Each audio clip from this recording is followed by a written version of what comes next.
Hello, Hi, Kayla Lords John Brownstone. of Loving BDSM, where we help kinksters like you have happy, healthy power exchange relationships. This is our another one of our Q&A. We're going to answer a question. This one's going to get deep, and it's probably not going to be uplifting or feel good in any way. Yeah, this one's a tough one. Okay, let's get into it. It's real simple, few words, but it packs a punch here. My BDSM relationship is disintegrating. I don't know what to do, other than let him go and move on with my life. Any advice? So first I'm going to say, normally this is really vague and broad, It and is. it's like, to give actual workable advice, we would need to know so much more. Right. But when I saw this question come through, I was like, oh, I have thoughts, like not necessarily specific to this person's exact situation, because we just don't have the details. Right. But I think when things are going poorly in any relationship, somebody at some point between you has this thought. And I think anything we might be able to talk about is more about how to decide for yourself what needs to happen next. So what do you think? I mean, it's just like in any relationship. Unfortunately, you can't make somebody, care for you or love you or want to be with you, or, the old adage, you can lead a horse to water, can't make him drink, right? And it's the same thing with a DS relationship. You can't force somebody to do something you don't want. Now, like you said, there's a lot missing from this, not knowing any particulars. Do you know when it's done? I think most everybody at any point at the end of a relationship, deep down, I think you kind of know that it's over. And it's that, it's like grieving. You have to come to a point of acceptance. I think so. Yeah. And then you can kind of start moving on. I agree. I agree completely. I think sometimes that acceptance feels a little bit like relief. I, not in a BDSM way, but my first marriage, it hurt to think about it being over. But when I imagined not being married anymore, and that was a marriage, so that, slightly different, but not necessarily, I felt a sense of relief. I still felt heartbreak. I still felt like I didn't want it to be true. But when I could think of us not being together anymore, and more in the not dealing with the issues we were dealing with, what I felt was relief. It still took me a minute to get to that point where I could go, okay, this relationship is over. But I think everybody feels something a little different. I do think if what you're feeling is relief, I think that is your gut, your brain, your intuition, pick which part of your body you'd like, is telling you something. The first thing that came to my mind when I saw this, though, is what do you mean by disintegrating? Because sometimes it's two completely incompatible people unable to find a common middle ground that is good for both or all of you, right? But sometimes it's life has gotten hard, outside of your relationship, outside of anything you can control. And so every part of your life is hard, and things that you thought would be true about your relationship in the beginning, just there's no space for it now or forever, and that depends. Sometimes it's you thought you were on the same page. In this case, we'll say BDSM. You thought your power exchange was going in a similar direction, and now it doesn't seem that way. So, when you're thinking to yourself, this is falling apart around my ears, what exactly is falling apart? And this is the most common thing we ever say, and it's not indicated here, that have you talked to one another? Like, is this a situation where both of you, all of you, I don't want to make any assumptions about a relationship makeup, but everybody involved, are you sitting down and talking to one another about what is going on? Now, sometimes your answer is clearer than you want it to be, because you can't get the other person to sit down and talk to you. Well, there's not much of a relationship to salvage, at bare minimum, if the other involved is like, nah, there's nothing wrong and I don't want to talk about it. Or are you talking about it and nothing is changing? That is often a clear sign. is this a situation, which is unfortunately too common, where you're putting in all of the effort and you're getting bare minimum back from your partner? You know, they're not putting in any effort. They're only responding when you reach out. They're half-assing that to begin with. You know, you're having conversation after conversation after conversation. There are too many of us, and I could probably psychoanalyze why this is, but that's neither here nor there. But there are too many of us who go, maybe if I just try one more conversation, maybe I haven't done enough. Maybe if I find the right combination of words at the exact right time, I can get them to see the problem and to do something about it. And if you are constantly putting in effort and getting either nothing in return or very minimal in return, or it's going back to the way that it was, which is not what you want and is making you unhappy, you are being given very clear information about where this relationship is headed. I think it goes back to what you said at the top, though. You have to get to a point of acceptance, not acceptance of that person, not acceptance of the situation, acceptance that you can't fix this by yourself, and you should not be trying to fix this by yourself. You know, this is a partnership. You are supposed to be working together. You deserve somebody who wants to be in this as much as you want to be in this. Now, that does not mean you will come into this with the same skill level. You know, you might be able to clearly express yourself and say, here's what I want, and let's work towards a goal, and your partner might not be. Now, does that mean you have to stay with a partner that you are unhappy with? Of course not. No. I think, though, that sometimes we can give grace to a person who's like, you're like, oh, you don't have any clue how to do this. Maybe you'll let me help you figure out how to do this. Maybe you'll let me like send you some links, go read, go listen, go learn. It's in those cases, it's often the effort that is put in. Are they trying as hard as you are, even if they're coming at it from a different angle? Maybe it's worth it. Maybe it's worth trying some more, but not always. And it doesn't have to be. The thing is there's a scarcity mindset in kink. There's a scarcity mindset in the world, but there's a scarcity mindset in kink that if I leave this one partner who happens to complement my kinks in some way, I will never find another person who I can have a good time with. I can have this kind of relationship with. I can get, you know, my kinks rocked the way I like.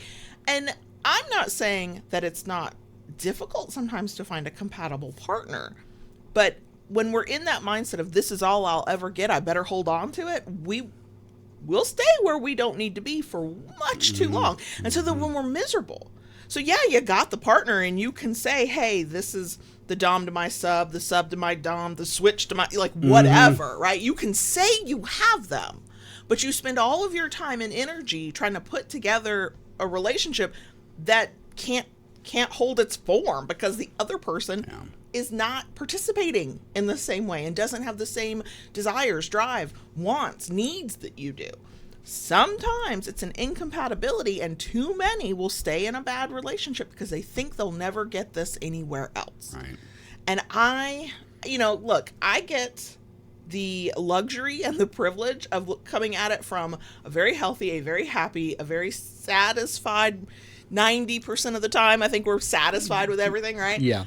Relationship. So I have not had to be where a lot of people are in a long time. Over 10 years. Okay, I get it. So I'm not in the trenches with you, but here's the thing that I have figured out after enough failed relationships.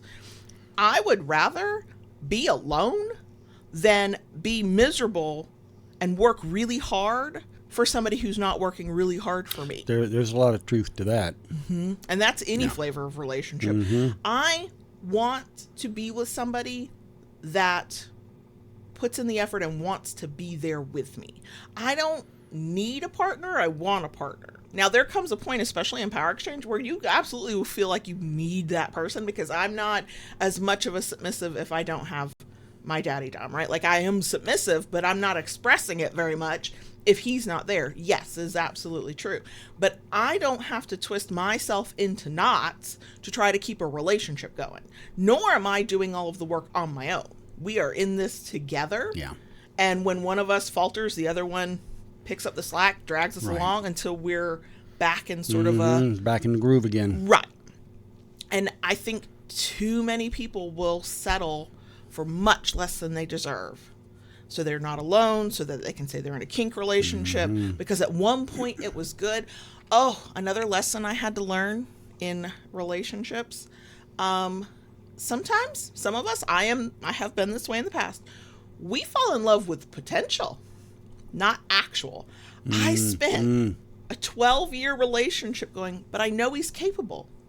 Because he was capable at this point, and he did this thing that I thought was amazing and wonderful, and he dug in and he did what he had to do. And so I spent the next however many years after that moment chasing that potential. I knew what he was capable of. I just kept waiting for him to do it. If what you're saying about your partner is, but they're capable of it, they have the potential, and you are taking on the responsibility of thinking you're supposed to have the magic words and maybe the magic ass, mouth, whatever body parts you're playing with in your kink relationship, and that is going to somehow miraculously make them live up to their own air quote potential, you are setting yourself up for failure. Apparently I had some thoughts on this. We have no details. I don't know what this particular person's situation is. I don't know if it's beating your head against a brick wall and nothing else changes. I don't know if it's just incompatibilities that you can't align. I don't know if it's the very common thing of being long distance and your non-kink relationship getting in the way and pulling you away from one another, and so then everything does start to fall apart. There's a lot of different possibilities. So many things. I think ultimately the biggest thing people need to remember, I don't care what side of the slash you are, I don't care what role you have, I don't care what your kinks are, I don't care what kind of human you are. We all deserve a relationship that we're mostly content and happy with. Whatever that means for you and however that looks. Some people are going to be content and happy with a lot less than other people, and some people are going to require a lot more. And that all of that is valid. And if you are putting in the effort, and even if you're seeing that your partner is trying and you're still not there and you're not content and you're not happy and you spend more time going, oh my God, how do I fix this? How do I make this work? Why am I so miserable? That other person might be the kindest, sweetest, best human being you've ever met. That does not make them the right partner for you. True. And it is both as simple as and as complicated as that. Because sometimes they are a really nice person and you're unhappy and you're going to be the one that maybe breaks their heart.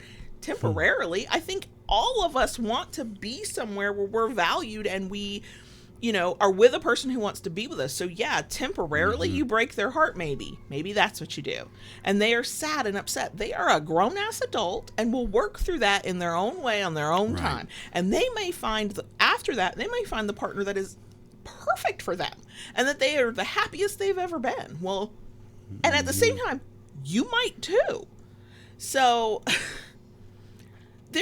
I think, I know I've always gotten the message of don't be selfish, especially socialized as a woman in Western culture. Don't be selfish.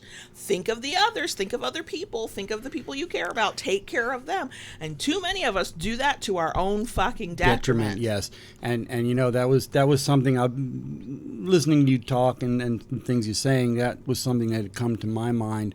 When a relationship is not healthy, and again, we don't know details or what the nuances of what's happening here, but it's easy to play the what if game.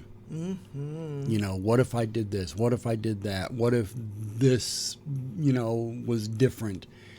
And it's easy to get caught up in that, and be kind to yourself. Yeah, realize.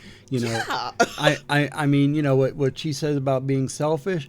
BS. There comes a point you have to take care of yourself. That's the thing. We are taught that selfish is a negative, and sometimes it is. But it's just like on the plane. Parents, please put your oxygen mask on before you help somebody, your child. Please put your own oxygen mask on before you help your neighbor. Yeah. This is no different. If you can't take care of yourself and be taken care of and be happy and satisfied, how the hell are you going to have a relationship where everybody is in a good place? Taking care of yourself is the technical definition of selfish, but it is not negative. It is not the way we are often taught to think of being selfish. It is, I am taking care of me because, quite frankly, who the hell else is going to? Right. Especially if you're in a relationship that you would describe as disintegrating and your kink partner is not taking care of you, not helping, not pushing you to take care of yourself, and they don't seem to maybe even care whether you're taken care of. Who's going to do it if not you? True. Onyx clearly agrees in the background. Yeah. Yep. That's, I don't know if the mics are picking it up, but that's her meow. But she's got a lot to say on the matter. Yep. Yeah, she feels deeply about this. Ultimately, what do you do if conversation and communication has not already occurred to the point you're like, I think I've said these things at least once? Of course, always start there. You know, what's going on with them? Is there something, you know, because the other truth of the matter can be, if you are an anxious person for whatever the reason, you know, mental health, neurodivergency, whatever, if anxiety is a part of your makeup, it is easy to think something's wrong and it's about you when it's not. So yes, the first step always needs to be communication, but there has to come a point where you decide for yourself, I've communicated, I've said what I need to say, and nothing is changing. I understand where they're coming from, but I'm still not happy, whatever it is. And when you try to communicate, if you are getting blown off by a partner and they are refusing, or they are saying the same thing and doing nothing different and nothing's changing, you've done the best you can. You can't make somebody talk to you.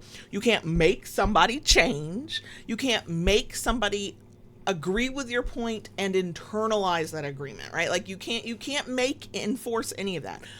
Always start with communication, but then after that, regardless of the reasons for the relationship falling apart, how do you feel? Right.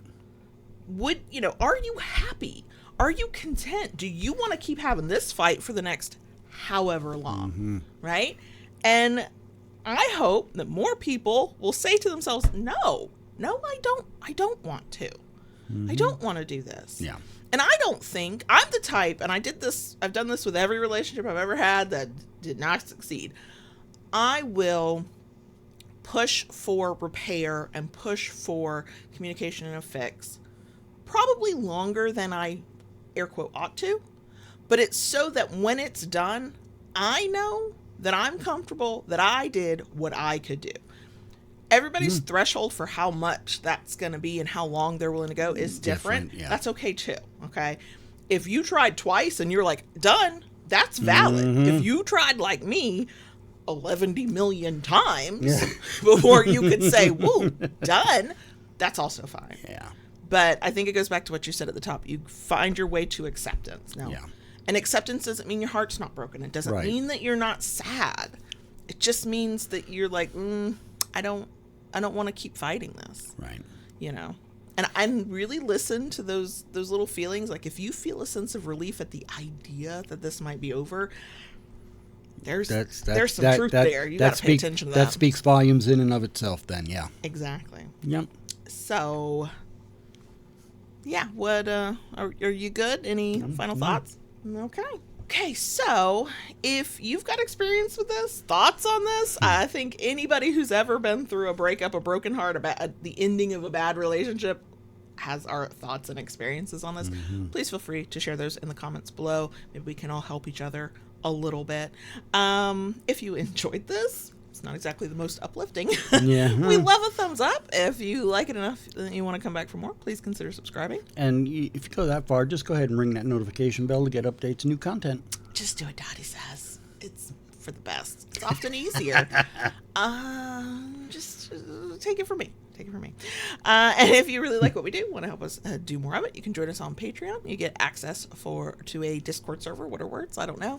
Extra content, more of us, blah, blah, blah. Yeah, you can do that at patreon.com/KaylaLords, or the link is down below.